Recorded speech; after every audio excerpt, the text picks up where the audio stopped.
Good afternoon, everyone. Welcome to the second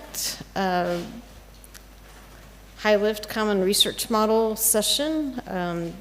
This afternoon, Kolleen Hood will start off the presentations for us. Kolleen is a lead engineer within flight sciences and Boeing commercial airplanes and has supported product development and airframe icing for over 10 years.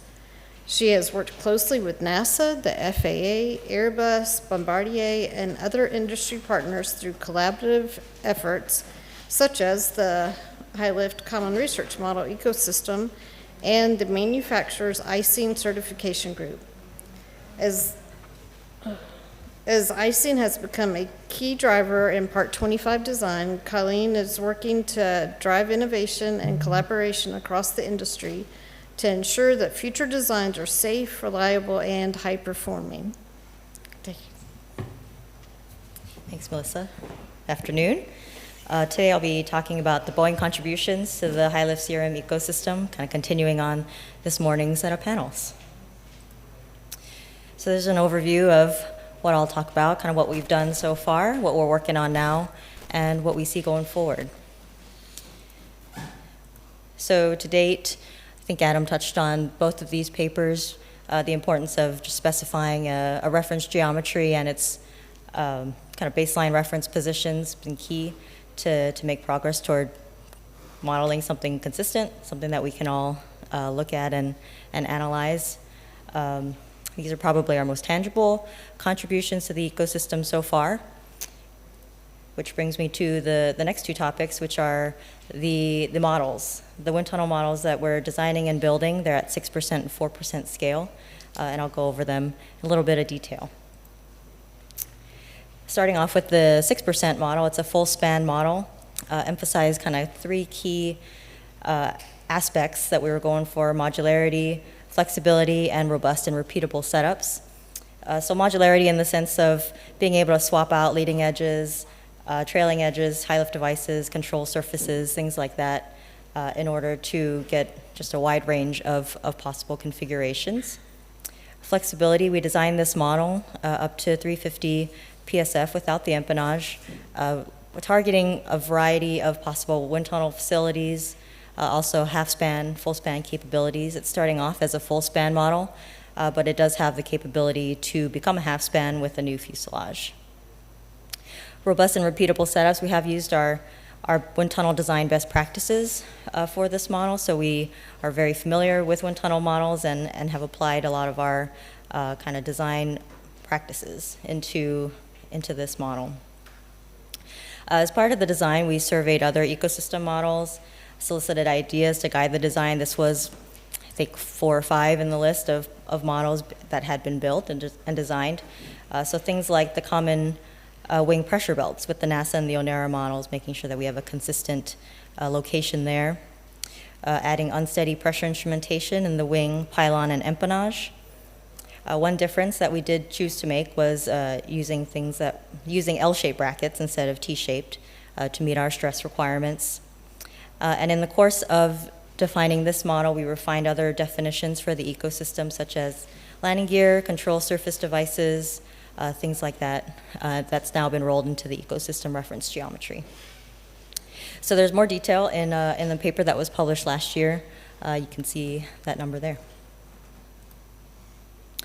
Here's a snapshot of some of the kind of key design elements of the 6% model. There's the wing spar that can accommodate various different kinds of devices.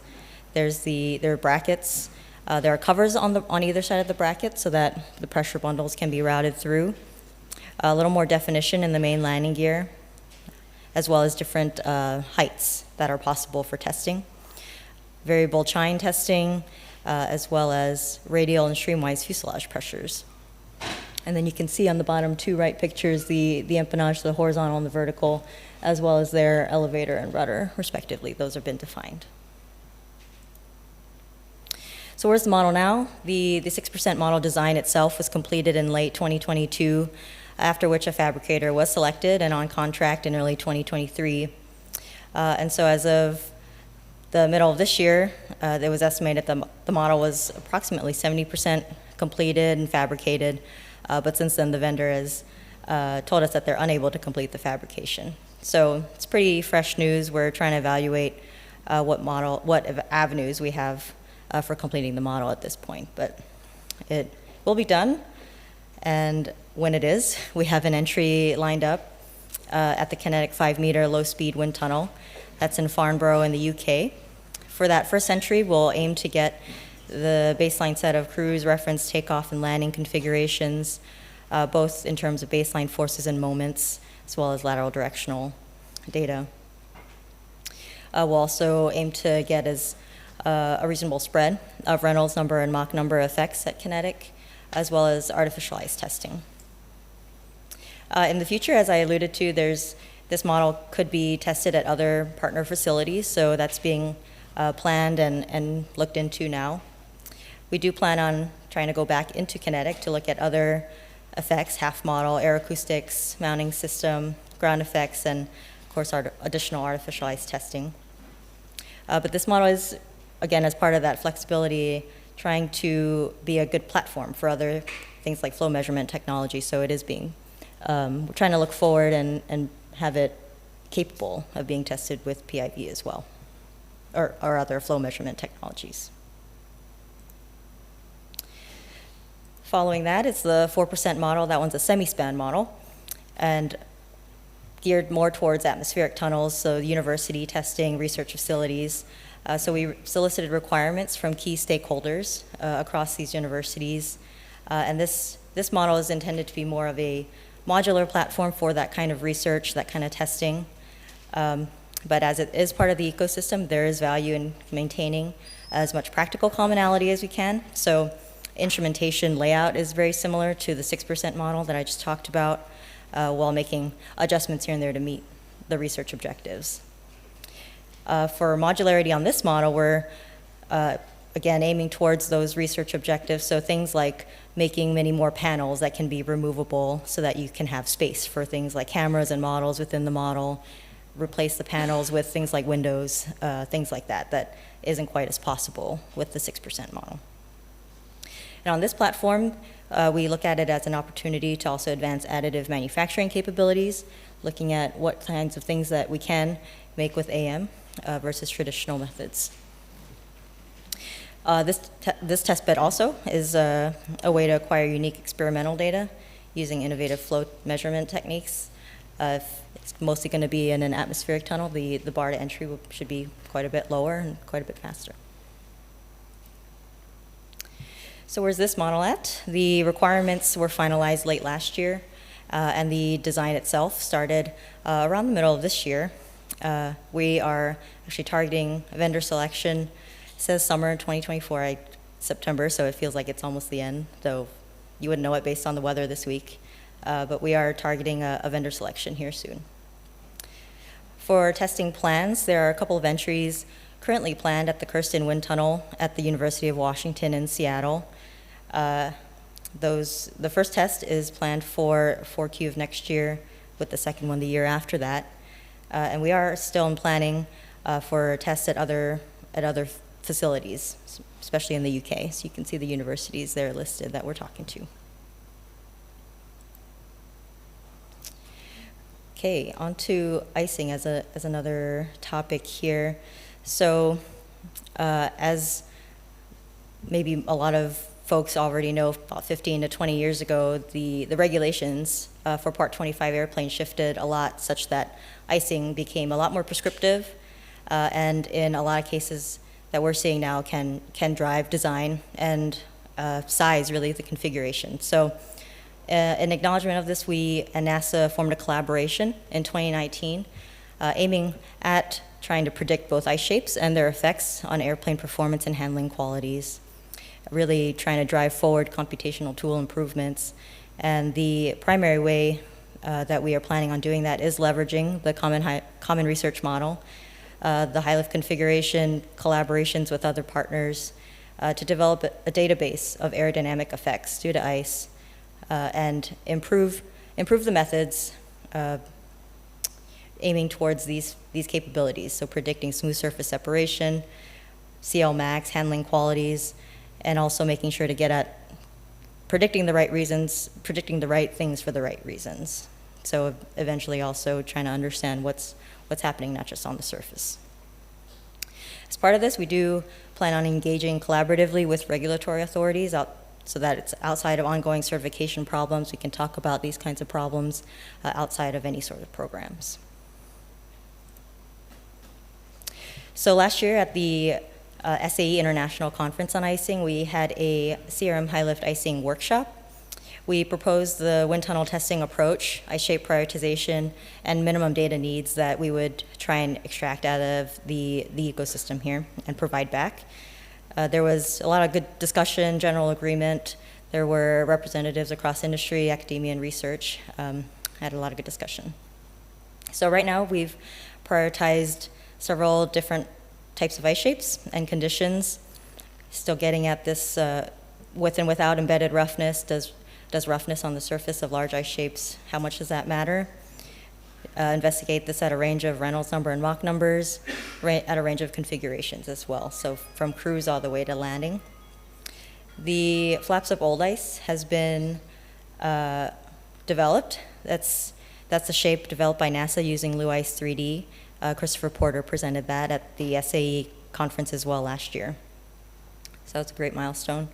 A couple more ice shapes, pre-activation ice, as well as run-back ice, are in development. Airbus, as a partner, is developing those ice shapes, and the plan right now is to test those at the ETW test next year on the NASA model. So some data to date, we were, as Melissa had talked about earlier, there was a test at the National Transonic Facility earlier this year on the 5.2% semi-span model. We were able to test artificial ice shapes. That was that flaps up hold ice. We have it tested in a part span configuration, so as if the ice protection system is on. We obtained integrated force and moments for about 5 million Reynolds number at a single Mach number at the landing configuration. We were planning on going up to 16 and 30 million, but the ice shapes had departed and we were starting to run out of time. So we'll aim to get these at a different entry. So there's some lift and drag there on the bottom right. As we've talked about some of the kind of mysteries within the ecosystem set of data, it's hard to draw any sort of conclusions at this time, but will be something interesting to revisit as we also go through the clean investigation. So other tests that we're planning on conducting artificial ice testing, there's the NASA 2.7% full span test later this year in NTF, planning on supporting that with ice. I've already talked about the 6% full span test at Kinetic. There are a couple of potential tests with the ETW test I recently learned was on the 2.7%, so it's not the 5.2, but that'll be the other testing there next year. Additional 5.2% semi-span testing back in NTF following that. The second to last one that we have here is the ONERA NASA and RC collaboration. Sunset 3 is starting to get kicked off, and there will be a kind of a comparison of ice shapes, different icing codes, and their resulting ice shapes in the F1 sometime next year. And then the last one we have planned so far is a 2.7% semi-span in the NTF, so getting that half span effect versus the full span. So in terms of future plans, again, making progress toward computational improvements. There has been discussion about potentially combining a future high-lift prediction workshop and an ice prediction workshop. There was some initial thoughts about combining high-lift prediction workshop 6 and an IPW 3. That's still pretty early in its discussion, but there has been talk. So ice prediction workshop previously has been mostly focused on ice accretion codes and validating those kinds of codes, but now bringing them into the aerodynamic effects realm. So thank you for your attention. I'll happy to take any questions.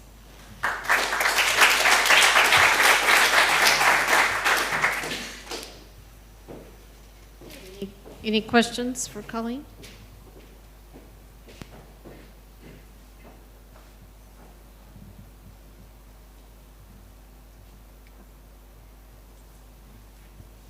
All right, Easy job. thank you, Colleen.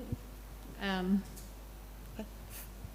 we'll have to wait a few minutes for the next speaker, so we stay on the right time, but.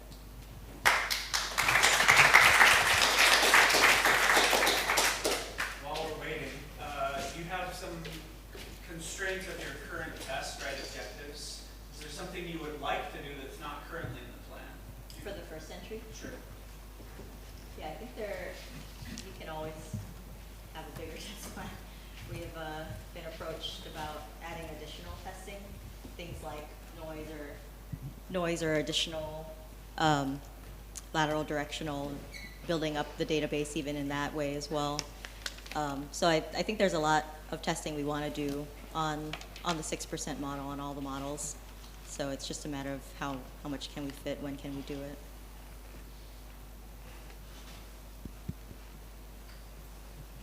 Yeah.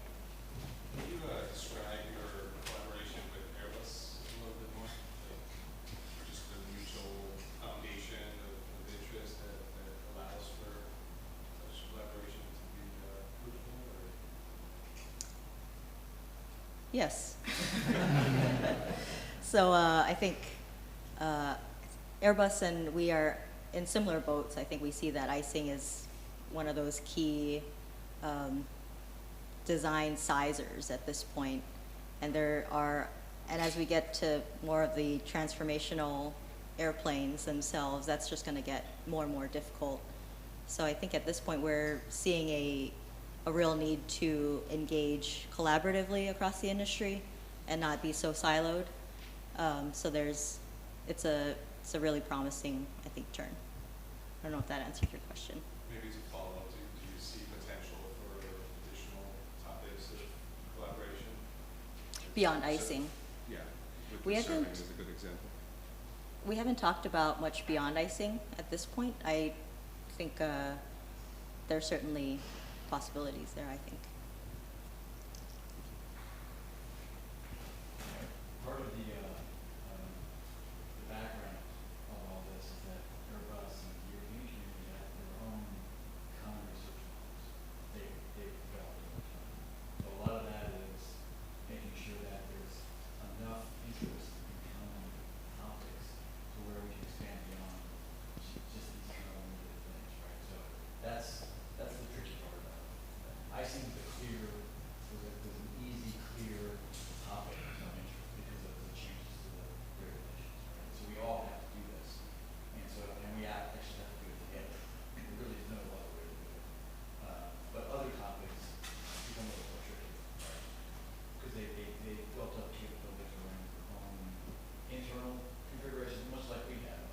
But then you have these other pseudo-common research models. You haven't explored bringing in their common set model to the ecosystem?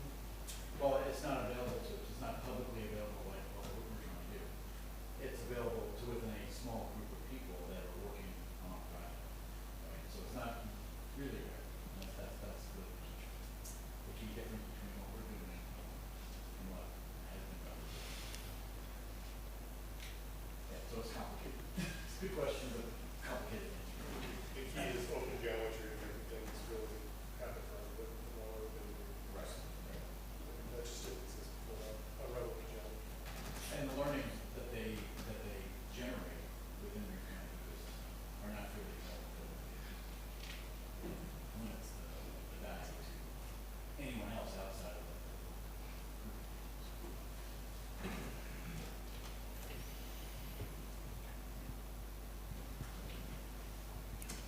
One more question. Besides money, what are the biggest constraints from preventing you from going faster, from getting this data sooner?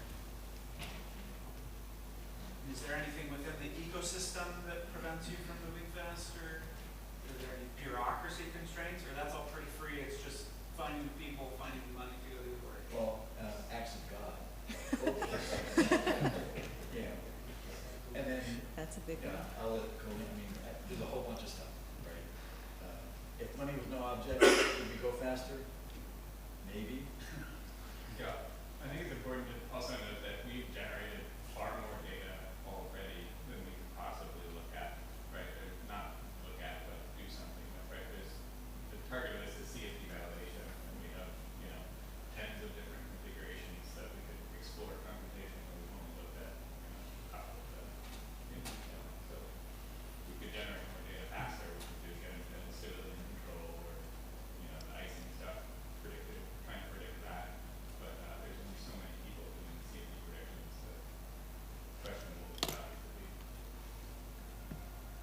Yeah, at some point soon, we're, after all those tests, we're gonna have a ton of ice data to start trying to consume while we're on the heels of just these initial tests where it feels like we have a ton of data already. So, Any questions? yeah. So let's go, I think we have to move on, but, Sure.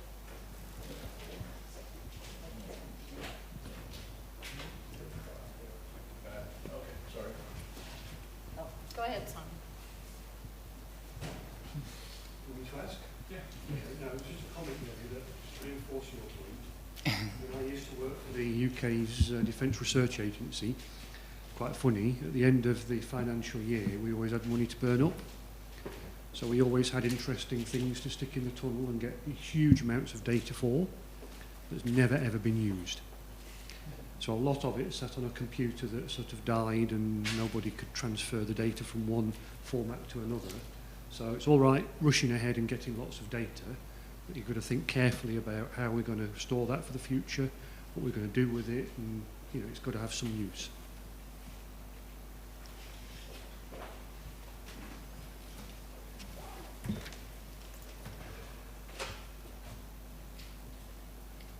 I'll tag on that a little bit. Adam said, yeah, there's no amount of ton of data generated in the realm of CFD. You know, anything's better than predictions in the realm of airplane performance, but the CRM ecosystem itself can be used for a lot more than that. I mean, people have already mentioned the AERO-ACOUSTICs. It can be used for platforms for technology development where you have a relevant baseline to compare against. You know, AFC, the NASA and the NetJet is a good example of that. You can say, yeah, I did an AFC by itself, turn that active flow control off, and got a baseline, and you get this big increment that is totally meaningless to an aircraft designer. You really need to compare up to a relevant conventional, something that they know, so you know where you're at, relative to everybody else. And so there's just a ton more stuff that can be done.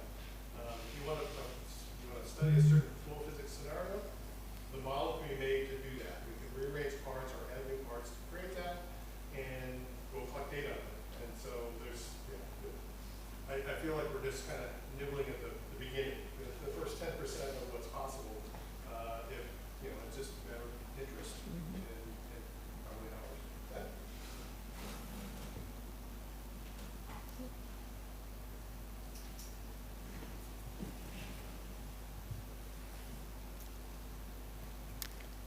Okay, we'll go ahead and move on. Our next speaker is Takahiro Hashioka from KHI.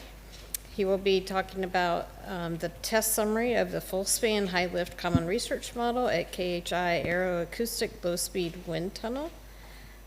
And Takahiro is a wind tunnel test and related systems engineer at KHI, or Kawasaki Heavy Industries in Japan. Thank you, Takahiro. Thank you.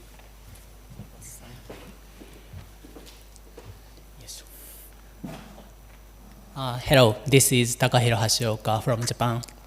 I am a test engineer of Kawasaki Heavy Industries in Japan, and it's a great pleasure for us, for our members, to have an opportunity to make a presentation in this special session at Firenze. Thank you for your invitation. And these are the contents what I will talk about today. Through this presentation, I will answer the question, what is KHI and why KHI made CRM, and what kind of activities ecosystem is doing or something. Please listen. And regarding Kawasaki Heavy, you might know such a motorcycle or jet skis as a product, but we are unites of manufacturing companies in Japan. We are supplying the platforms for the transportation and the infrastructures of that, and like that. And for the sustainable future, we are now investing some money to the hydrogen project hydrogen structures like H2 combustion turbine or ships for carriage, and also tank for the storage with cryogenic condition 20K, and also those are based on our long history in the LNG ship or something. And in Kawasaki, GIF Works is manufacturing aircraft. GIF is between Kyoto and Tokyo. And very surprisingly, Florence has only 2 sister cities in Japan, and Kyoto and Gifu is the other sister cities of Florence. And here is Europa, so I will talk about a little relation between Kawasaki and Europa. And in 1970s, French people came to our place and bring aircraft. And after that, we have been manufacturing aircraft since 1922 for more than 100 years. And these are some example of our products. Regarding the helicopters, we are working with German teams, currently now Airbus helicopters. And regarding the jet aircraft like that, we worked with ETW team and also EU model manufacturing team, led by Onera team. And we are now trying to share the wind tunnel data in the aerodynamic community. In this Boeing 787 project, we shared fasteners such as bolt, nuts, and screws to overcome the delay of the fast aircraft development, including we share the fasteners with, for example, Italian company Alenia and Korea. We send a lot of fasteners from Japan to catch up the production. And as it is, we are always working with European colleagues, and for our aircraft development, we have 2 wind tunnels, and high-speed one and low-speed one. And low-speed one is the starting point for us for our KHI CRM model. And our low-speed wind tunnel was built in 1937, and since it has passed more than 80 years, it became too old to support the future test needs and to endure the earthquakes we may have in Japan. So our management decided to build the new one to replace it. And after one pro calibration campaign, our new tunnel started the operation in 2020. And the table shows our specification of our new tunnel. Our tunnel is atmospheric, non-pressurized, continuous low-speed wind tunnel, kind of a typical one, but with acoustic testing capability. We have 2 test section configuration, closed one, open one, and we also have 2 model support systems, sting support and strut support. And this light figure shows a sample of acoustic testing with rotor blade. And this figure shows this flow circuit of our tunnel. In order to reduce the noise, we use the corner vane and motors covered by the punching metal with glass wool. And in order to increase the energy efficiency, we use the latest matrix converter techniques instead of inverters for power plant. And we also our tunnel can control the temperature a little using heat exchanger like this. And when we build the wind tunnel, we also prepare new balances, force sensors. External one is for the testing with strut support, and internal balance is for the testing with sting support system.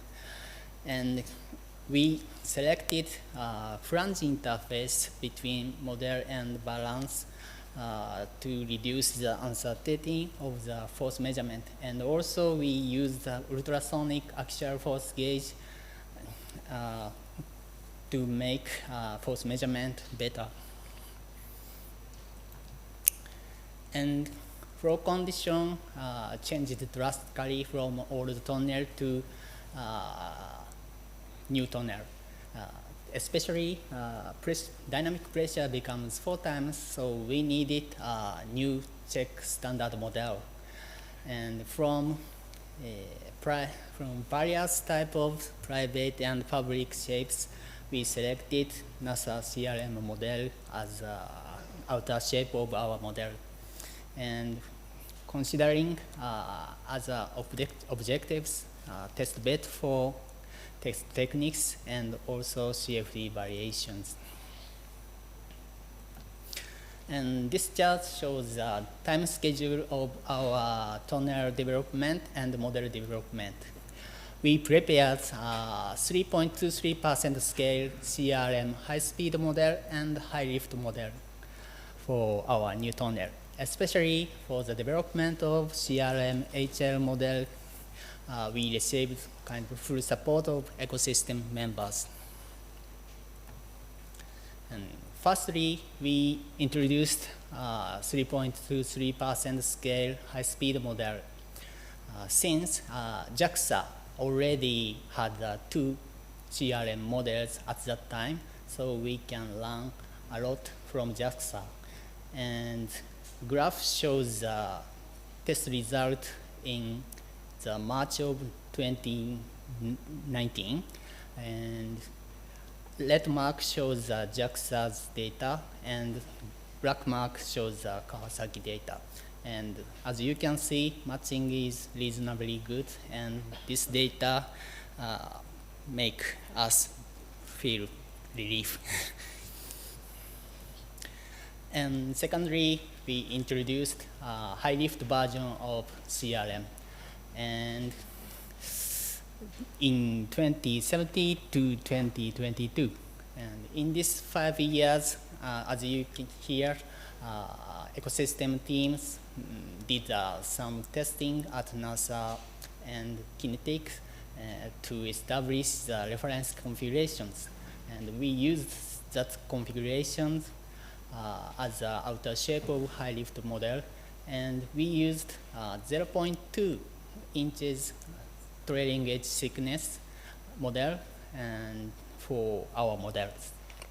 And regarding more detailed information, I write down the paper, so please read it. And then ecosystem team arrived. And they don't come, they come not only for Japanese tea break, they came to observe our testing. After thorough checking by the ecosystem team, we took aerodynamic data of Kawasaki CRM-HL model in January 2023. And graph below shows the typical testing data. Left hand shows horizontal tail of on and off. Red is on, and right hand figure shows chain effect testing data. Red is chain on and black is chain off. And as you can see, even in the low Reynolds number at our tunnel, chain works well. In addition to the force measurement, we also did the visualization of the flow field on the model surface by two ways, tuft and oil flow, chain off and chain on. And as you can see, chain can prevent the separation behind the nacelle, and that is the cause of difference, CL max difference you saw in the previous page. And in the testing, we confirmed the short-term repeatability also. This graph shows the three data sets. And as you can see, basically matching is good. And in the small alpha area, delta drag is almost within 3 drag count. And after testing, ecosystem team found the kind of gap between Onera data and our data, especially in the lift curves. And we we thought there are kind of shift between two curves, and that is the point we considered what kind of difference has happened. And since Onera data was fully collected for the wall and model support or something, but our data is collected for wall effect, but not collected for the model support. So we decided to confirm the model support effect by CFD. And firstly, we prepared two models, just model and model with grade sting. And after the CFD analysis, we got such a graphs. As you can see, two result is matching almost on the same line, and so we couldn't find no effect of the blade sting on the characteristics. And additionally, we prepared the model with wall to confirm the wall correction or something. And after confirming, we found that wall effect calculated by the CFD is basically same level of wall correction quantity we used for the wind tunnel data. So wall correction is not also the cause of difference. And finally, we prepared the model with wall and model support like that. And blue mark shows the result without model support, and green mark shows the result with model support. And if we see the small alpha region up to 8 or something, we cannot see any difference. So at least in the small alpha area, our model support system never affect on the characteristics of our wind tunnel data, we believe.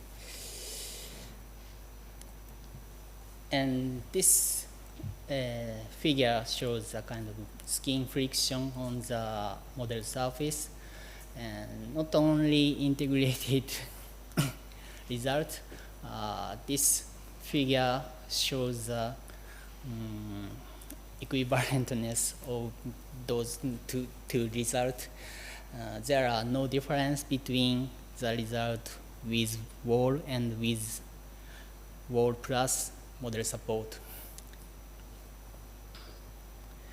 And so through CFD analysis, we couldn't find any special cause of the big difference of alpha shift. So we are still considering.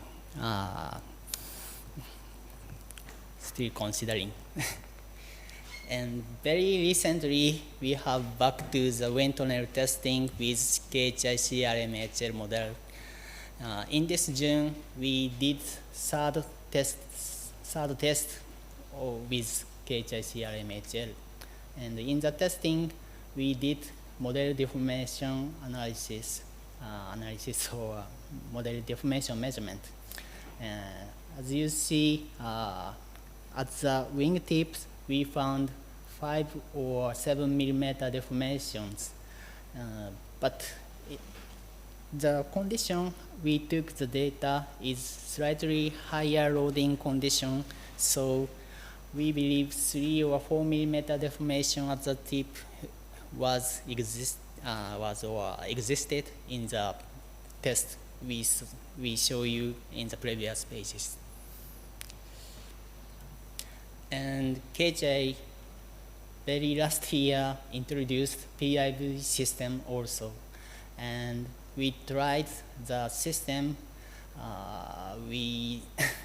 for the closed test section, and we got these results.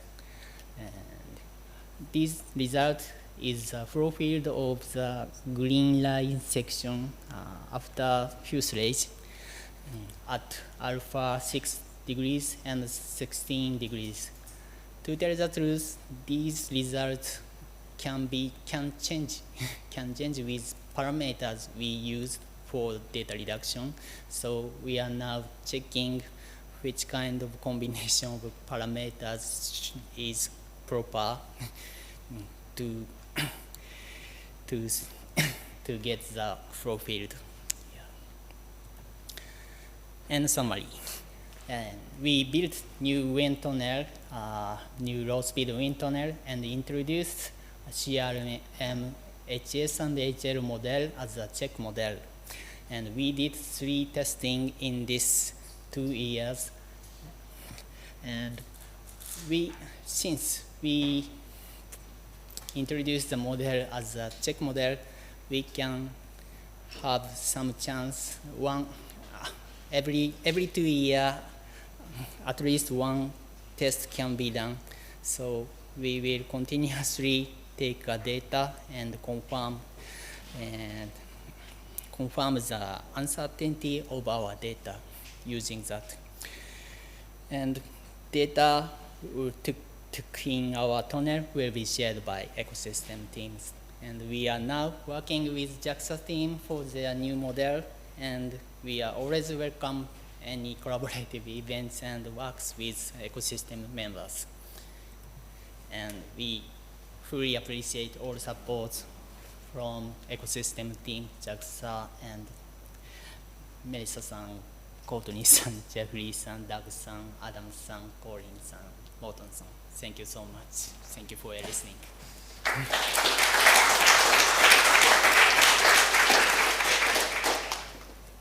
Thank you, Takahiro.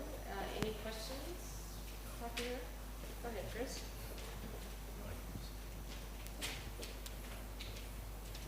Question about this, the CFD. You said you did a free air CFD, and then you did a free air CFD with part of the blade sting. The blade sting, Yeah. and saw no effect. And saw no effect. Yes, no no effect. big difference. Yes. Then you also did an in-tunnel run with no support, and then with the support, and there you saw an effect near CLMAX. Is that right? No. Yeah. Yes, we didn't do that case. We add blade sting and also model support system. The support and the sting. Okay. Now, could part of that be, I know running in the tunnel sometimes can be difficult to get the same conditions. Really? Could that be part of the reason there, maybe? Or you think that sting support really had an effect? Yeah, we will add the additional safety. Have to see, yeah. Okay. When returned to the company. Yeah. Okay, good. Well, thanks for the clarification. Yeah, thank you.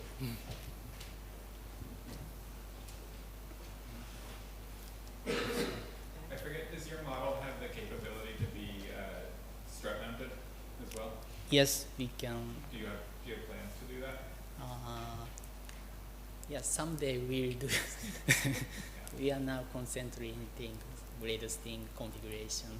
We have to take off configuration and so on. So before going to that. Yeah, because I think that the Neonera data set tested multiple ways. Yeah. Just adds a whole lot of confidence into the data correction. You can collapse your answers with those approaches. Thank you. I will do.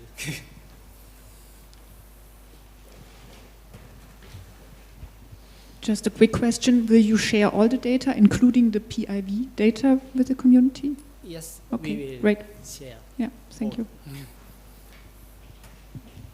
And can you elaborate on the PIV? So you had a couple of planes, 1 or 2 planes.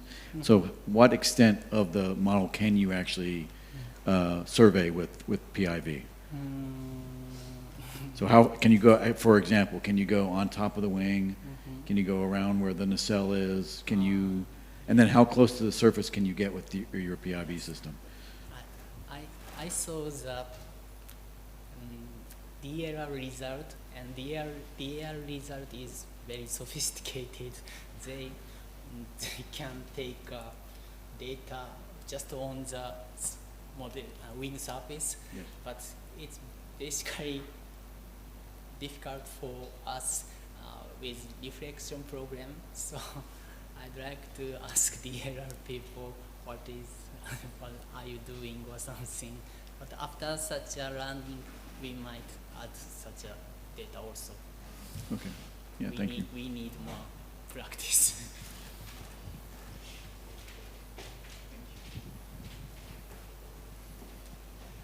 All right, it's about time for our next speaker, so thank you very much, Takahiro.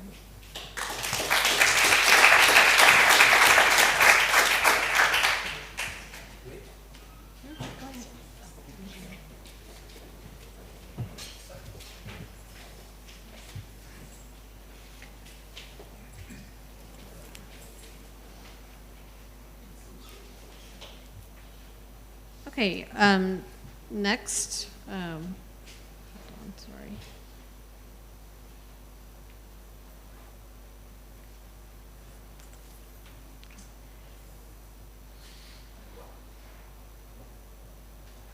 Okay, next we have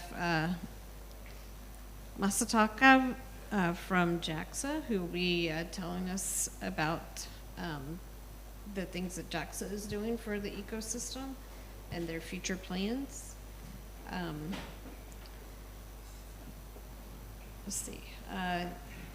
Masataka is an associate senior researcher of Aeronautical Facility Research Unit in JAXA, Japan Aerospace Exploration Agency. Now he is assigned to Aerodynamic Test Facility Team for management of subsonic wind tunnel. He has researched improvements in measurement accuracy at their transonic and low-speed wind tunnels.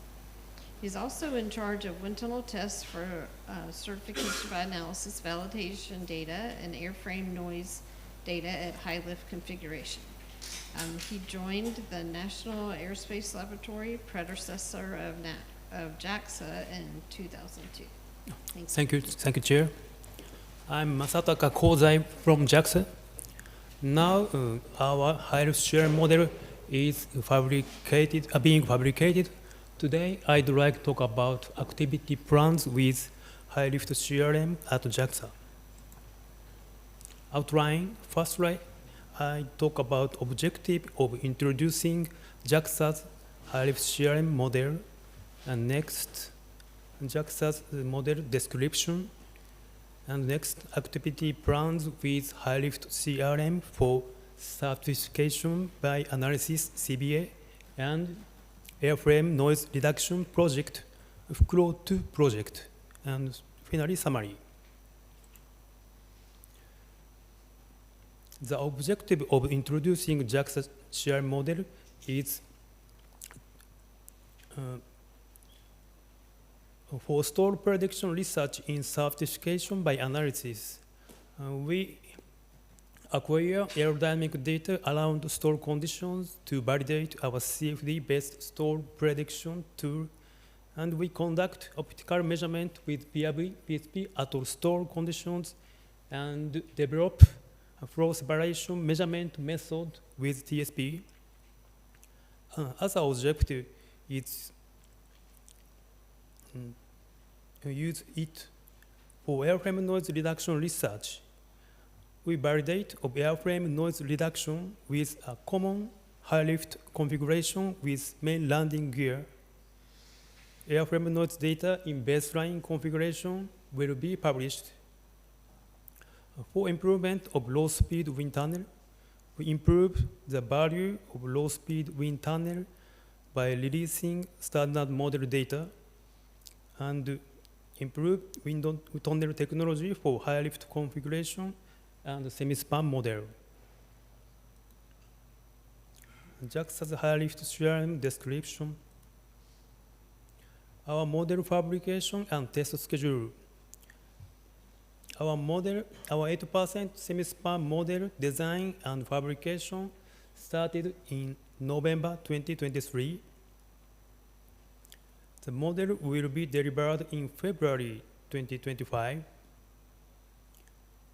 We plan 5 wind tunnel tests. The first wind tunnel test will be conducted in first half of 2025.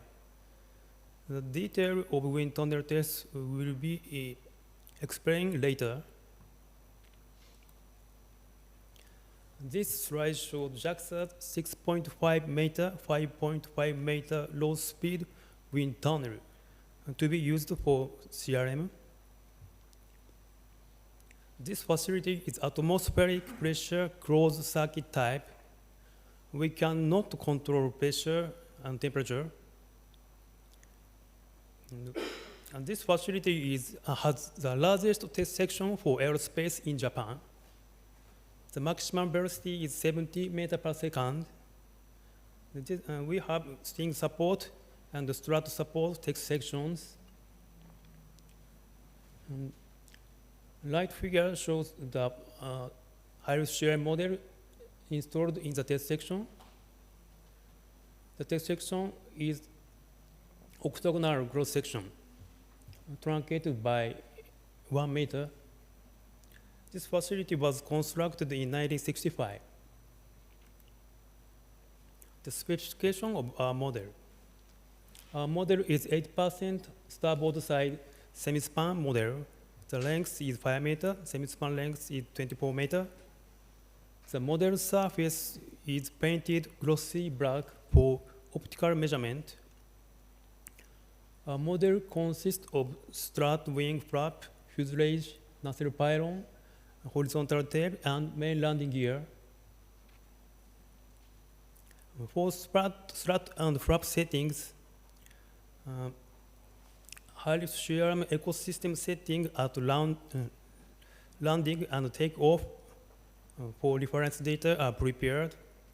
And for flap angle, the reference and reduced flap angle are prepared.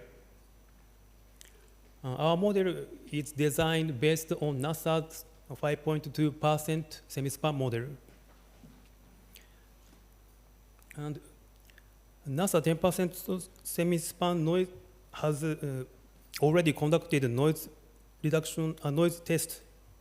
So to compare the data, the NASA 10% semi-span noise test setting at landing configuration for airframe noise reduction research are also prepared. The main wing, the strut consists of 1 inboard and 3 outboard struts. The length is about 600 millimeters. The size is good to prepare. Our model have 2 sets of struts and wing under strut surfaces. One is standard struts with pressure taps and crates.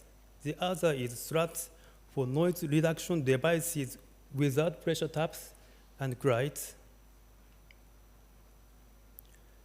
In the device strut, the trailing edge can be exchanged, and many screw holes are installed for noise reduction devices. And flaps, inboard and outboard flap tips are replaceable. Our model with nacelle and without nacelle configuration can be set. And we fabricate strut connector for without nacelle configuration. The nacelle chain and lip are replaceable. And for main landing gear for noise test, detailed for wheels main landing gear configuration used in NASA 10% semi-span noise test. The standoff with the height of twice exclusion thickness and force one and gap are installed. Pressure taps and crites. The number of pressure taps is about 400 points. On wing, 8 sections are selected from 10 sections defined at ecosystem. The most of locations are the same as those of NASA 5.2% model, and some points are added. On fuselage, on tail, on nacelle, and these pressure can be measured. The number of crate sensors is 16.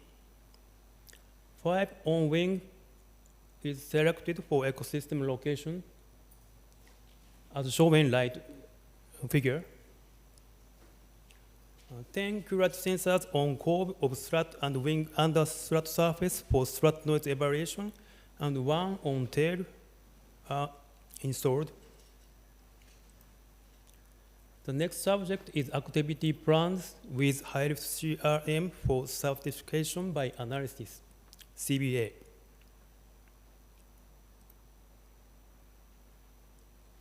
The objectives of CBA research in JAXA is to develop highly accurate numerical simulation technology that can reduce flight testing in aircraft certification. The target phenomena is trim and stability at cruise, stall, high-speed buffet, icing, etc.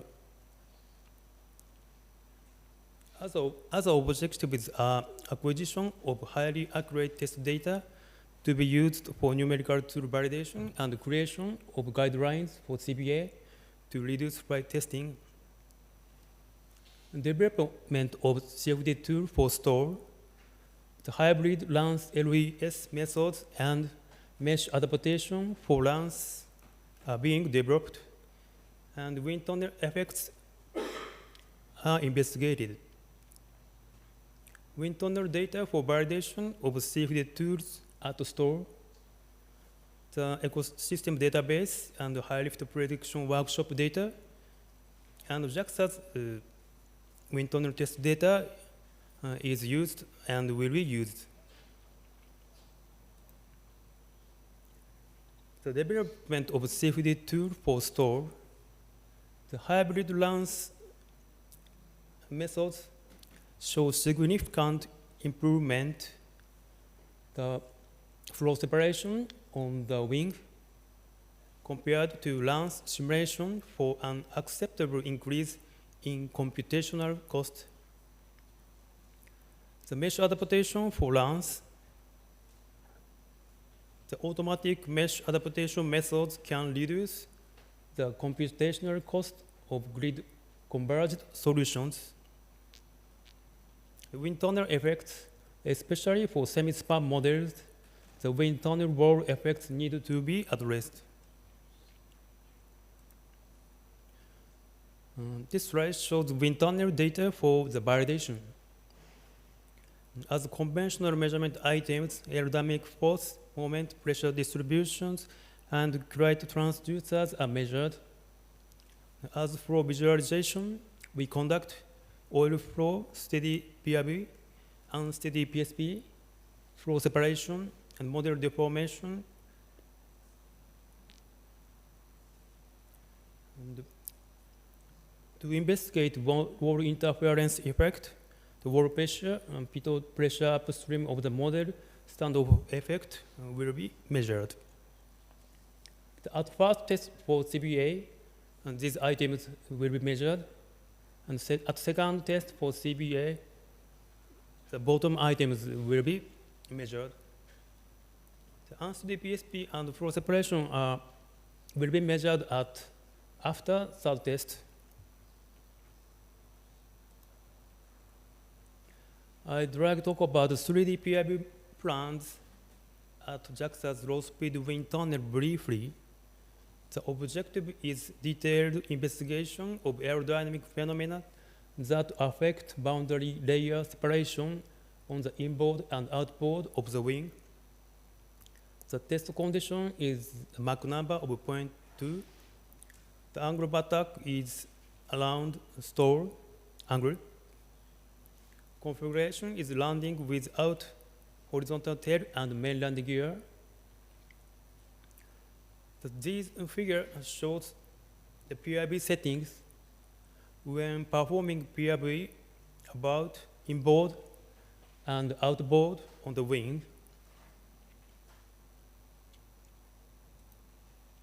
The next subject is activity plans with high lift CRM for airframe noise reduction project, Flow 2 project.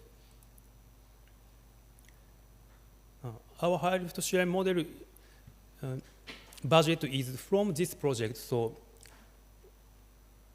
the noise source measurement, the priority of noise source measurement is very high. At JAXA, Flow project related to noise reduction technologies have been conducted since 2015. It aims to accelerate safety-based design and demonstrate its effectiveness and feasibility in the design, and to mature the key technologies for noise prediction, evaluation, reduction, and to demonstrate noise reduction concepts developed with industries. I'd like to talk about airframe noise reduction with this model. JAXA has been developing airframe noise reduction concepts for high-lift devices and landing gear. The CRM model and its main landing gear model developed by NASA are chosen to demonstrate the noise reduction concepts. The left figure shows the example of strut noise reduction concept, which are combined with short trailing edge extension and small bump. The pressure fluctuation is reduced as shown in this figure. To demonstrate noise reduction effects of struts and main landing gear, wind tunnel test will be conducted with the 80% scale semi-span high-lift CR model with and without main landing gear to measure these items. For noise source measurement,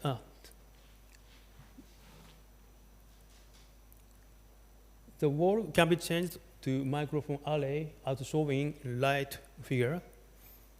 And far field noise measurement will be conducted in Kawasaki low noise, low speed wind tunnel.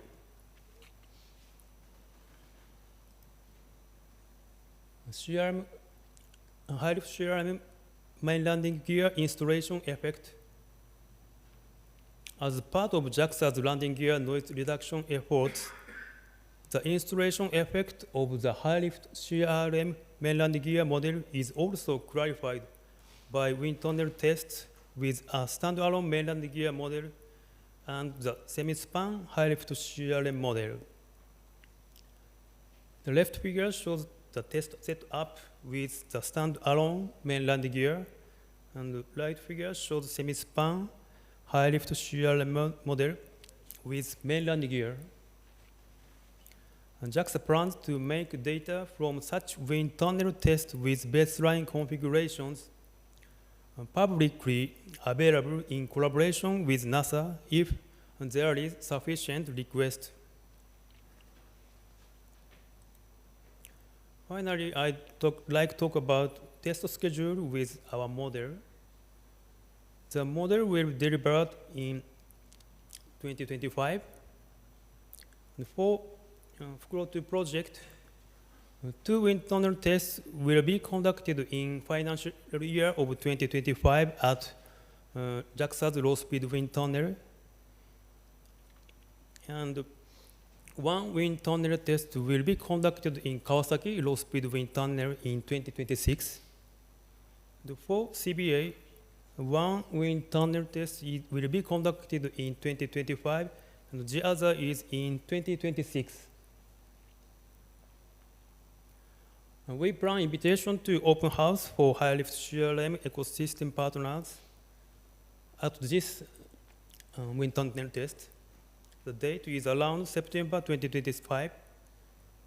The content is participation in wind tunnel test with our model in JAXA low-speed wind tunnel. A mini workshop to discuss the latest activities of each participating institution. A summary, we introduced objective of JAXA test campaign and model specification, and we introduced activity plans with our model for CBA and Flow 2 project. We would like to thank Melissa-san and Kotoni-san from NASA and Hashioka-san from KHI for their helping in our model design. Thank you for your attention.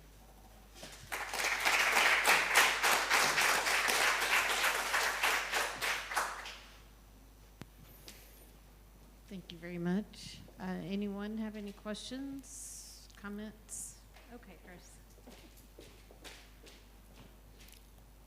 Do you plan to measure the wall boundary layer in your tunnel during the test? Yes.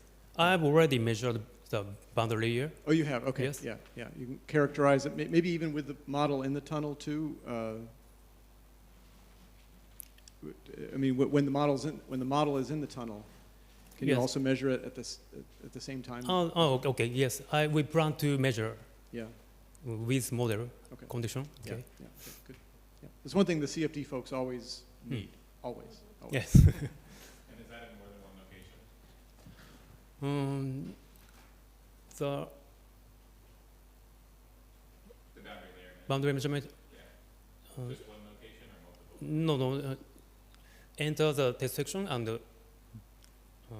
the downstream of the test section, and just model, just before of the model. So I've got two questions. One, basically on this topic. So you said you're going to characterize the sort of the standoff distance. Are you going to be looking at multiple standoff distances, or what testing are you going to do to characterize that? What's your plan? And then the second question is about the CBA testing. So you've got an entry in mid-year next year.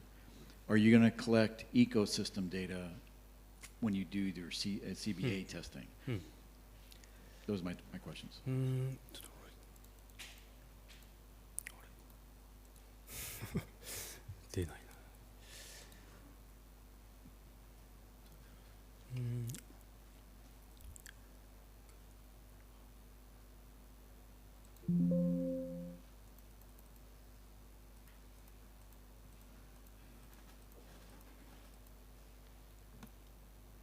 You said this. That's this right. okay? That's We'd like to conduct a second test, but the test period is not. We cannot get enough test period. We may eliminate this item. Maybe a third test. So what we find is we don't fully understand the relationship between the standoff, the oncoming boundary layer, and the overall effect. Right? There is something there that we need to try to characterize, And so we're trying to figure out how to do this in a consistent manner. We're trying to do some CFD to help with that, by collecting data in a consistent way, in some kind of systematic way to study that effect would be really useful to us.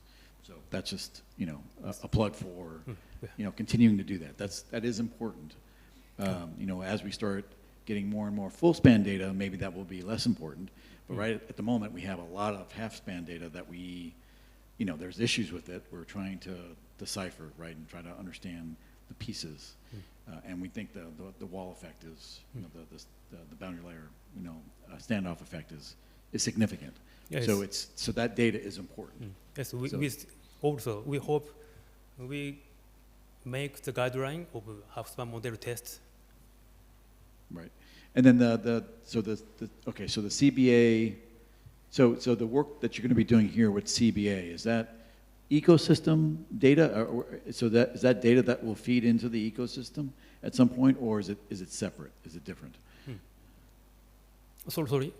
So I guess the ecosystem data that we would be, you know, wanting to collect from the different partners, it seems like you have a separate set of testing for cert by analysis.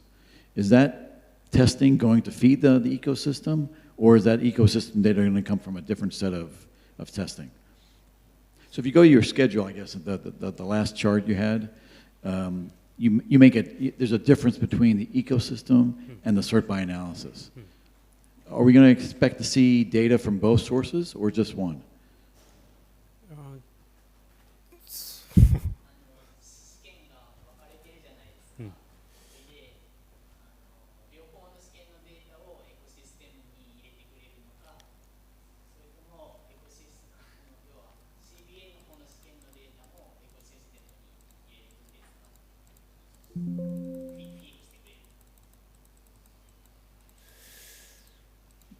Okay. CBA data is really measured for ecosystem. Yes, we like to publish. And so, data. okay, I guess Yes. I was confused. So the airframe noise Airframe, project, yes. are you going to collect baseline data? Baseline data only. Oh, it's only acoustic data. Only, yes. Now, this project is proceeding cooperative research with company. So, after project, those items will be published. But now I cannot promise. Okay, yeah, okay. No, okay, I understand. Thank you. Thank you. Okay, now it's time for our panel. Thank you very much. Thank you.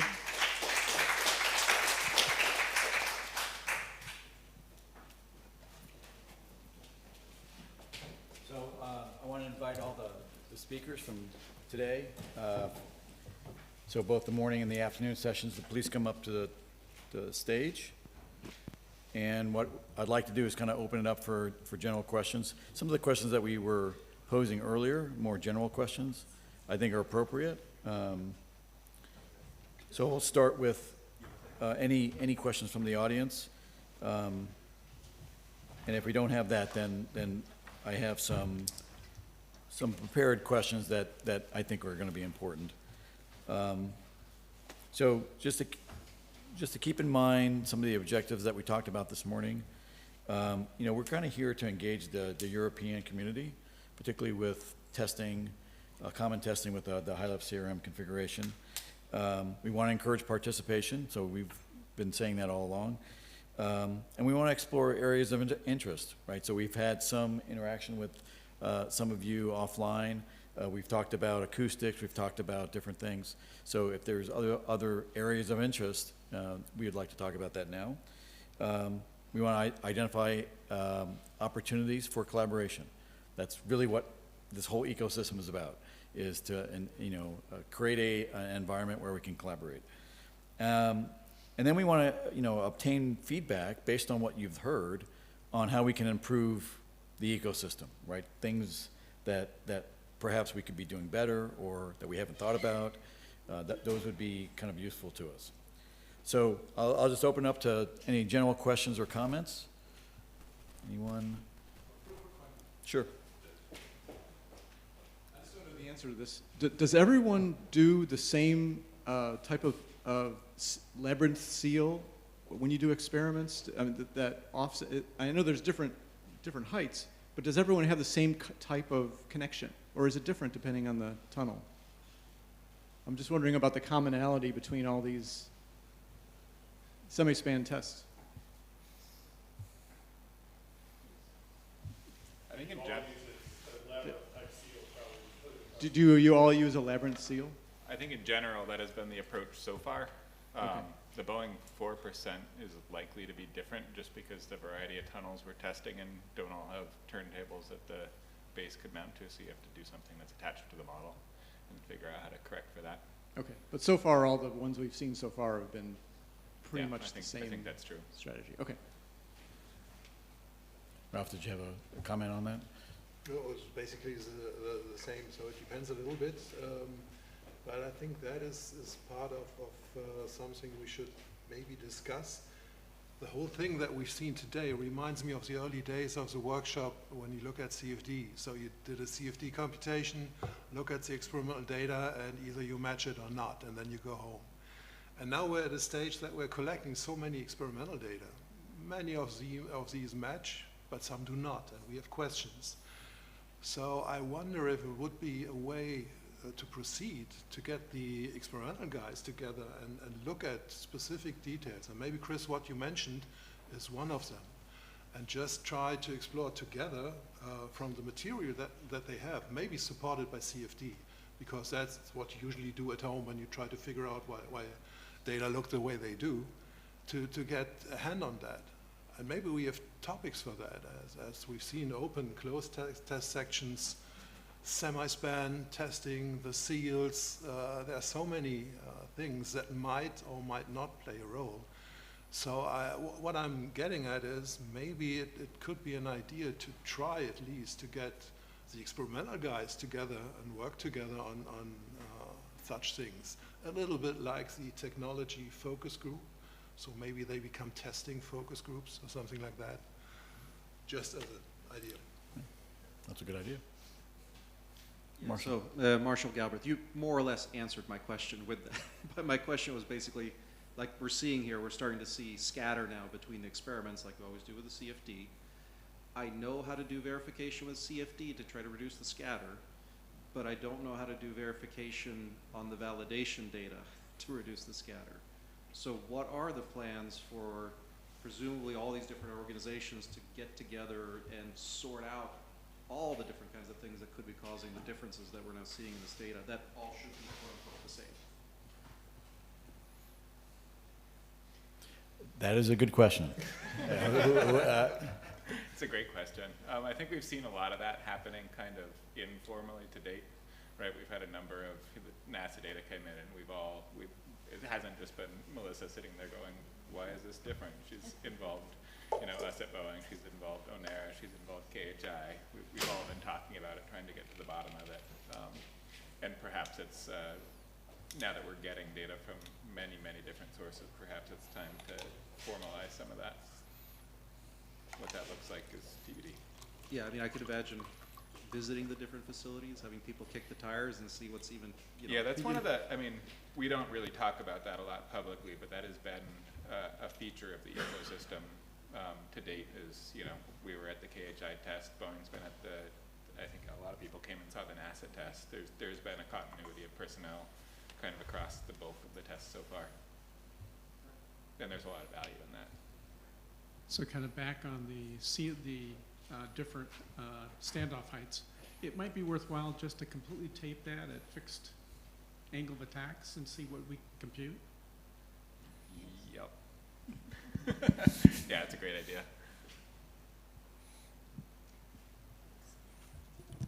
One thing that I'll add about, I talked about this morning about the 14 by 22 test that we're installing right now. One thing during that test, we are going to test it with a different standoff height than we did the first time. So that'll be one thing that we'll be able to check. And we are also planning on taping the entire I guess it's a little gap between the standoff and the model, at least for a couple of the runs. So we are using that test, not just for the FlowViz features, but some of these other things that we've talked about that we couldn't do in NTF, but we can do in 14x22. Yeah, Ricky Garrow from Isaiah Supiro. So just to share my personal feeling looking at session 1 and 2. So when I was growing up, I was told that there's a difference between experiment and testing.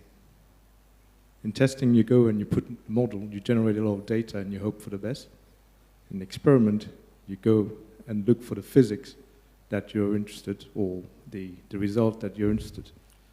So I would like to know, because I was slightly divided between the presentations I actually saw in the morning. Maybe you didn't present all the materials, so in that case, my apologies. But I felt like we spoke about data.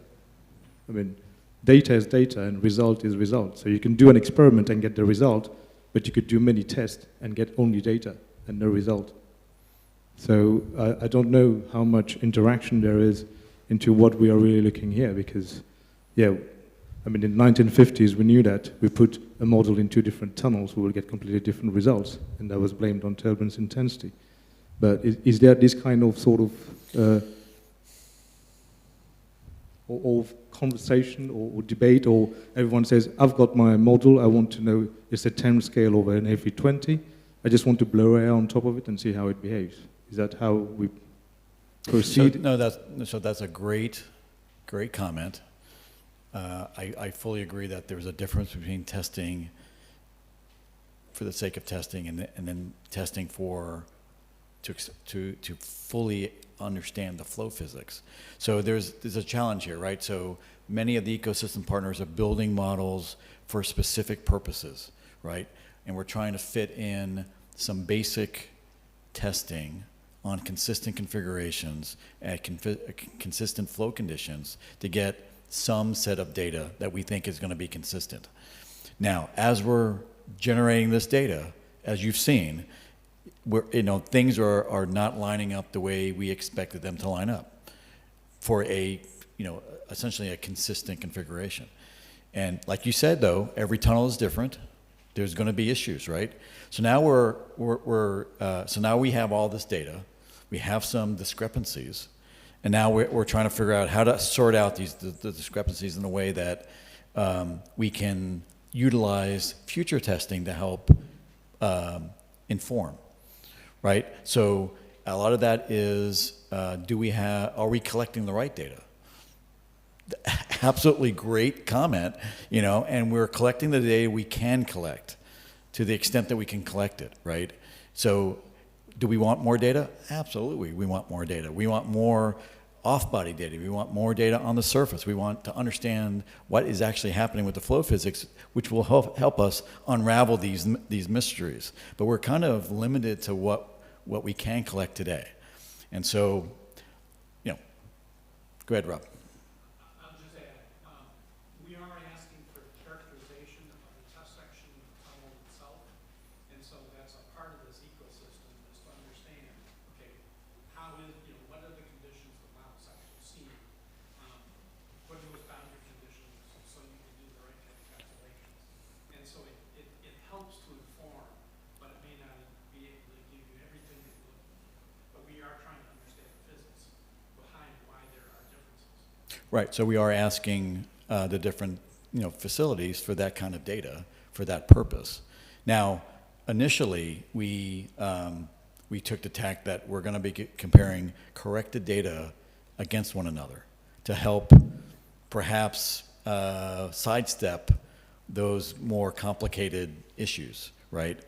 But we're relying on each facility to correct their own data, right? And so is that being done consistently? That's just another source of uncertainty. There's layers and layers of uncertainty here that we're trying to, kind of decipher. And so it's going to just take a lot of data, and we can't do it all at once. This is going to be a long-term process, I think. Hopefully there will be one or two, areas that are obvious that we didn't currently, we can't currently see that we can learn to, or learn from in upcoming testing that will sort out some of these issues. But you're absolutely right. I mean, we want to look at the flow physics at the same time as satisfying all the requirements from the partners. And so we will do that to the extent that we can. I don't know if anyone else has any comments or questions on that. I was just going to say, if you take a step back and say, okay, the original purpose of this ecosystem was to generating data for CFD validation. If you have a single model, you're going to start off doing testing, right? You're going to start off, I am trying to generate data that I can compare against CFD. Now we're at the point where we have multiple models, and we can start talking about how do those compare. And once you have multiple sets of data, that's when the experimentation has to start, right? Now we have data that's different. Why? How do we get that? We have to develop the experiments at that point to figure out what is driving that. So I think you're kind of seeing some of that as a natural evolution. And I think you'll see more and more of that as time goes on. Andre? Yeah, go ahead. Yeah, this is Andrea Sansica from JAXA. So given that from a CFD point of view, we may want to start looking at wind tunnel effects, so perform internal simulations. How is the availability, for example, of the wind tunnel geometries? Are we going to have them? Can we use them?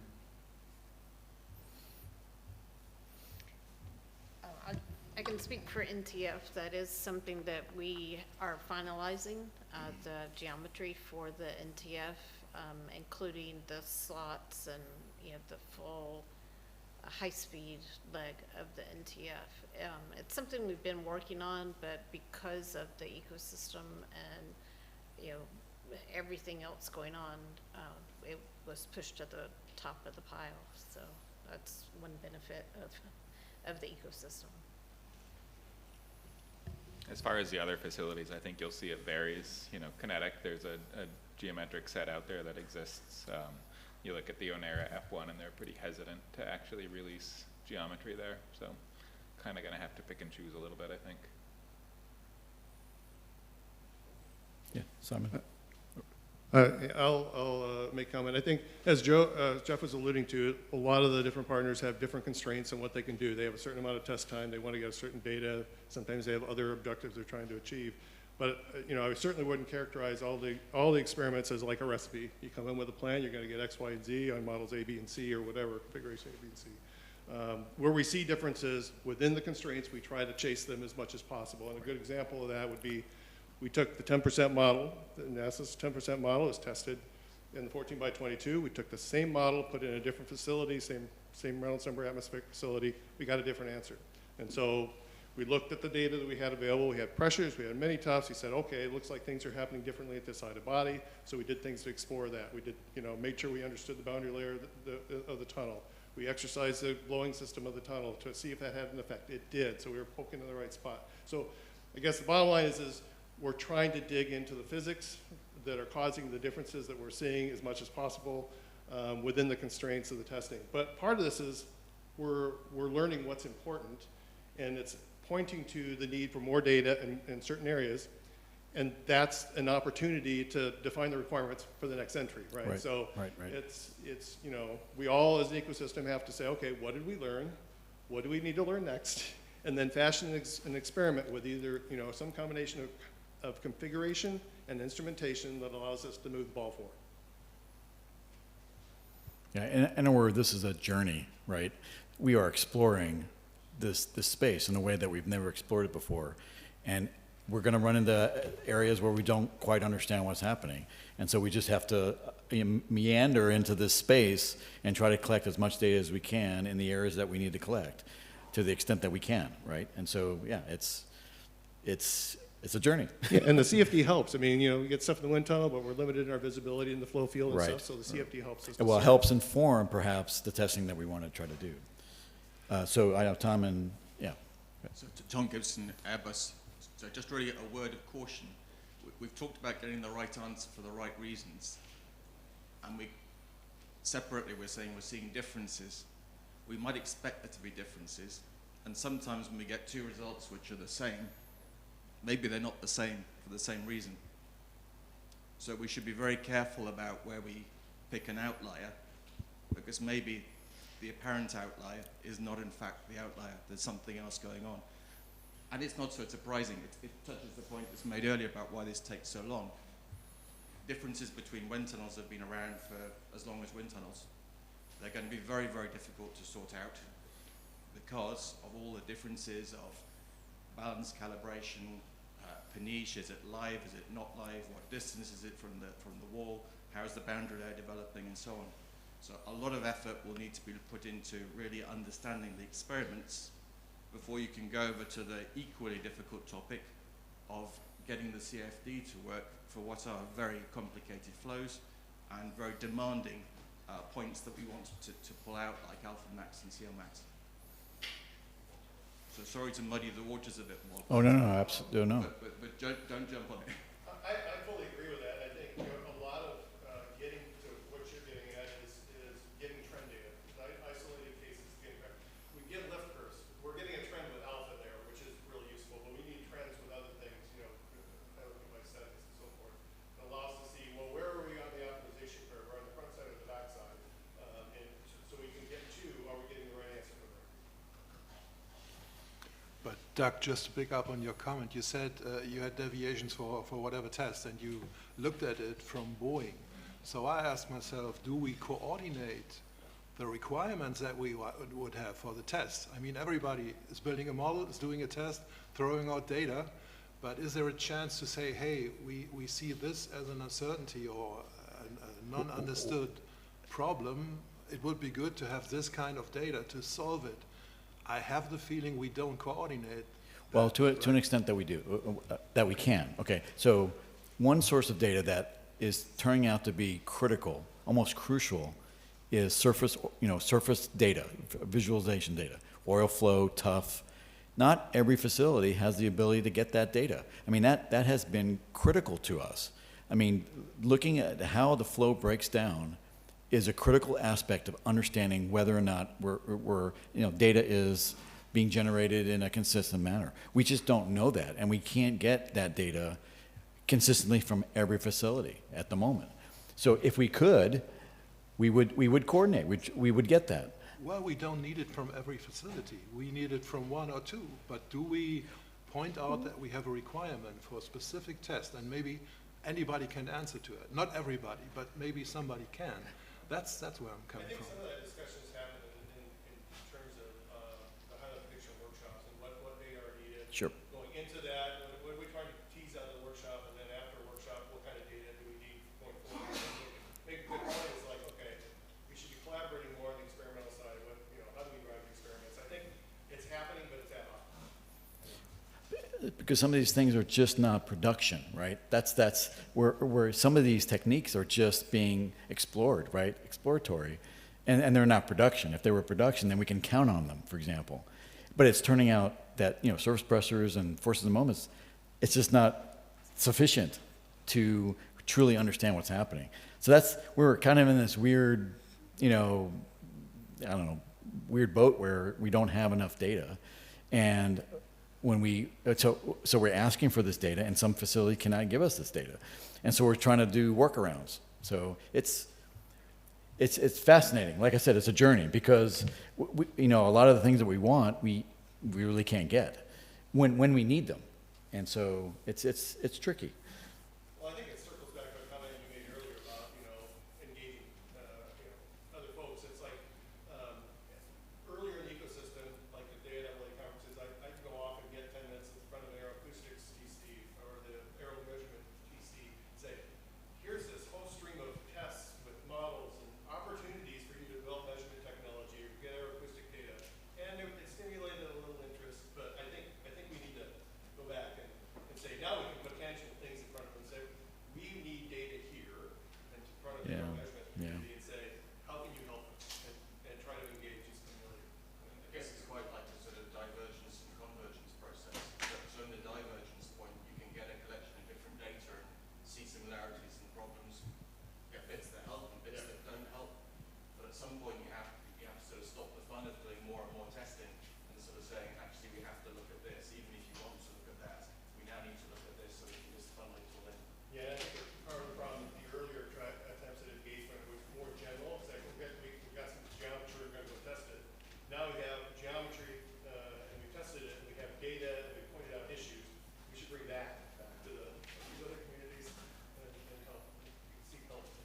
Good, Simon, yeah.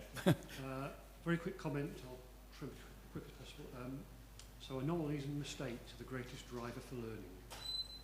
So, you know, this is really great. If we do have these differences, great. We can use that to figure out what's going on and get better at doing what we're doing. Point to think about, so hysteresis. So one of the things we're doing at Cranfield is we're developing a model, flight test data, wind tunnel data for a high lift system on our Saab 340. And boy, does that have hysteresis in terms of pitch up and pitch down. So if you want a challenge for CFD,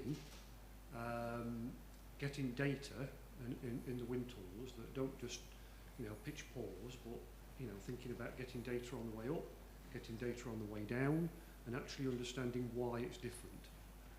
And how on earth are we going to be able to capture that properly in CFD? So one of the partners that is not here is Honora, and when they were doing their testing, they did an extensive amount of that.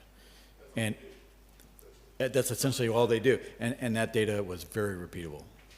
And we didn't see, I don't, correct me if I'm wrong. I think there's, I mean, it's more than just Onera. It's kind of everybody has collected at least a little bit of hysteresis data in all the facilities. And in general, yes, there are models that have a lot of hysteresis, talking platforms, not CRM models. In general, the CRM-HL does not exhibit a huge degree of hysteresis comparatively, which is kind of great. But yeah, the CFD side, if we gave them that data at, hey, 18 degrees, here's 2 solutions, CFD can't do that, right? Maybe we need to have a CRM different level where it does have a lot of hysteresis. So we can then train our tertiary modules and be able to control that. Any I'm other? not even sure what you'd tune to get that. Make this harder?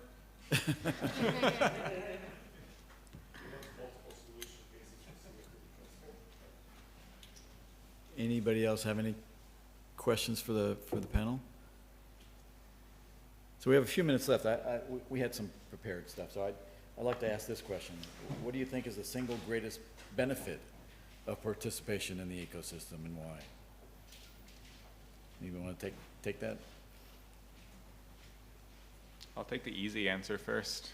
I think just being able to, from an industrial perspective, so coming from Boeing's perspective, being able to just see everything that everybody else does is, I mean, it's a huge, much more big data set than we would get on our own, right? Even that covers experiment and CFD. It's, you know, if you go out and do a CFD study on one particular thing, I'm going to run it through 1, maybe 2 codes, one of my best practice grids, and say, hey, look, this works well or doesn't work well. When we look at, in the context of the high lift prediction workshop, we get hundreds of solutions across every single grid methodology there is, every single turbulence model there is, and it teaches us a whole lot more with a whole lot more confidence than we get just on our own. I could add from a research establishment perspective, I think a major point is that it's a publicly available geometry and you can publish the data without any concerns.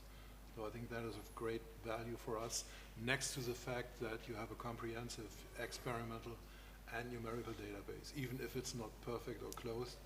But I think this is pretty unique and helps a lot. Mm.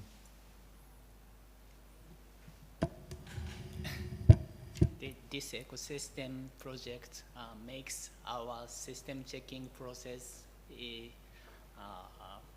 comfortable or fun.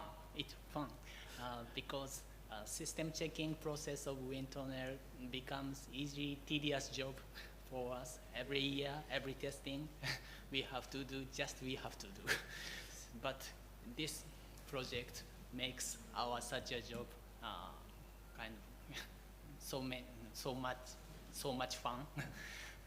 We are really interesting to participate in this activity, and our members, the motivation increases to keep such a system checking process. That means our data never contribute to the outer world if there is no ecosystem, but with ecosystems, our work might be contribute to the outer world. That is very important point for us. Yeah, what's interesting is several of the partners are using this geometry as a check standard model for their tunnel, right? So would they have built their own? Probably. So it was the timing was right for building some of these models in some of the facilities, as it turns out. You know, we did not anticipate that. You know, so purposely building a model is very expensive, and so people are trying to utilize that model for whatever needs that they have, right? The ecosystem in many ways is sort of a secondary thing, right? So they're part of the ecosystem because we're requiring a certain amount of data, but really the building of the model it's just convenient that we had this geometry available. So I think that's just a wonderful, convergence of events, I guess, is the way I would put it. I'll just say I have a little bit of a different point of view. I think being a part of the ecosystem is a great benefit for NASA, but I have been with the CRM project since the original CRM, and way back in 2008, we never would have seen something like this.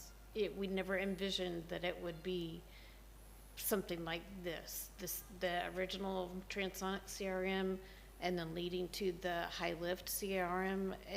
It's incredible, and I am really glad to be a part of something that can be so helpful to so many different organizations, so many, industry, academia, everybody. I just think it's great to be a part and to continue to contribute and to get valuable data back in return. Okay, any other comments?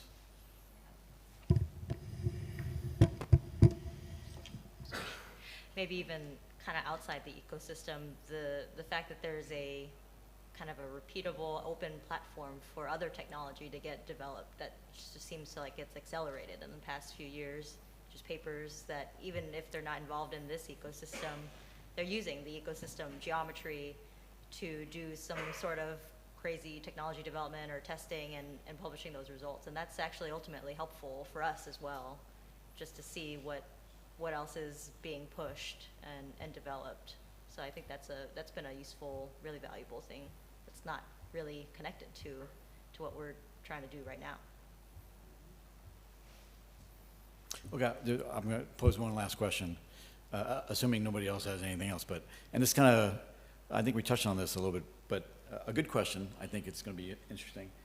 If money was no object, what addition would you make to the ecosystem and why?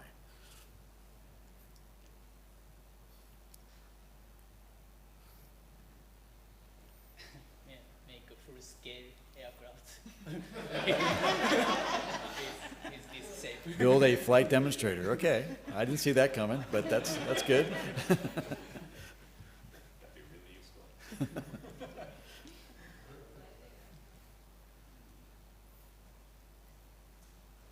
I think just that more people would be a step in the right direction, right? We've talked about how many different problems we've come across in the ecosystem and have only scratched the surface of things we could look at. And we talked a little bit about new flow measurement technology, instrumentation. I think in general, if you could throw money at it, you still might not be able to get it, right? Because it's not available, or it's not validated, or there's no way to implement it, or whatever. I mean, to me, the best thing would be more data, more very specialized data that would help solve some of the mysteries we're looking at, and then have that ability to collect that data in any facility we want. But money won't be able to enable that, right? Chances are, maybe in some places, but not everywhere. And that's so. Yeah, it's we're doing it. I mean, obviously manpower, right? So there's tons of data. There's a lot of things to kind of sort through, and more people would obviously help that. But just having more data. If money could buy all the data that we wanted, it would be perfect. But that's not really the case. But we want the right data, right? Oh, the relevant data. I know it's pretty relevant now, but there are things like the cells off the high-speed CRM doesn't represent a real high bypass ratio, and it's not really closely coupled. And so from a high lift standpoint,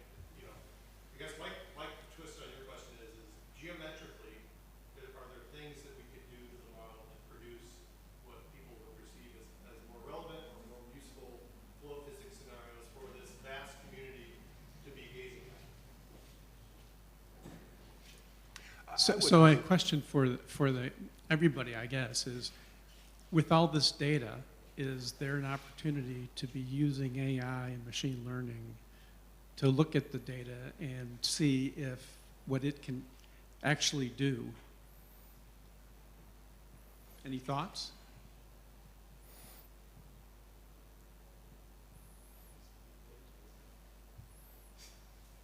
It's the data that we would see on a program.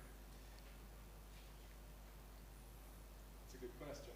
Those big data, so AI goes over. You know, I don't think we know enough about the overall technology and what is needed to train the kind of data sets that would be required. We're going to go down that path. I mean, we've been talking about things of that nature. But I would say that the data that we have now is not sufficient enough for that, just based on what I understand about, machine learning. I mean, you have to have, lots of data, lots of repeatable data. Then you have to try to characterize the data in different facilities, and there's probably a whole slew of activities required around to do that to get something usable, I would say. But it is a way of understanding how. Oh yeah. So for example, if we knew, it seems to me, if we knew what is required to generate a training data set, of value, what would we need to do, right? What kind of data would we need to collect? How much of it? Where? All those things, that would become a requirement, right? So we're just not there yet. But I assume in the future we will get there, right? And it's not just volume of data, it's volume in the right sort of directions. So for instance, the comments being made about the standoff height. Let's say we ignored the standoff height, it's super important, but let's say we ignored it, you could get all sorts of data and test in many different tunnels, but you never tell the AI that the standoff height matters. So going back to Doug's comment about geometry, I mean, what do you guys think? I mean, it was the high-level CRM was designed to be a very flexible platform by which we can study different things, right? My answer to this is we don't know what we don't know. We don't know what would be, follow-on geometry configurations to study, because we're now, mired in this, a lot of unknowns, right? And so we will get there. There's no doubt. If you build it, they will come, and people are coming. And so it's just a matter of time, in my opinion, right, as to what new configurations we should go after for whatever reason. Yeah, I guess the original geometry was developed pretty quickly at a pretty small budget, and with pretty much our interpretation of what is relevant in terms of what position we want to highlight. And so I guess I'm asking folks, other research institutes, and AERO-ACOUSTIC, what would make it more useful? Is kind of developed in a vacuum. May I add one more comment to this? Aerodynamics, very important, of course, very close to my heart. Geometry, very important. But we're trying to optimize the whole system. And I don't think there's any information about what's inside. So if we talked about active flow control earlier this week, all that you need information about what's going inside the airplane. What does it look like for a typical CRM? And I think that information is missing. So as you start to look at more, and maybe the same is to a certain extent when you look at LFC. If you try to optimize that, you need information about what's going inside the airplane. And that is completely missing. So I know that's a little bit different from this discussion, but I think that is a missing part that is important. Yeah, I mean, we made the point earlier this morning, it's really about CFD validation. We're not trying to optimize, right, any kind of performance. We're trying to establish benchmarks and baselines, right, for validation. But very good points. I mean, it is what it is, right? So we've done our best to try to design something that can be used primarily for CFD validation. It's not perfect, right, in any sense. So, Jeff, as great as this is, there's a session that starts in here in 10 minutes. Yes, yeah, I know. So I was gonna cut it off. So, but thank you everybody for joining us today. Again, there's a session tomorrow morning at 11 a.m. That's kind of a much broader conversation about CFD validation. I hope you join. We'll have a panel like this again tomorrow as well. Thank you.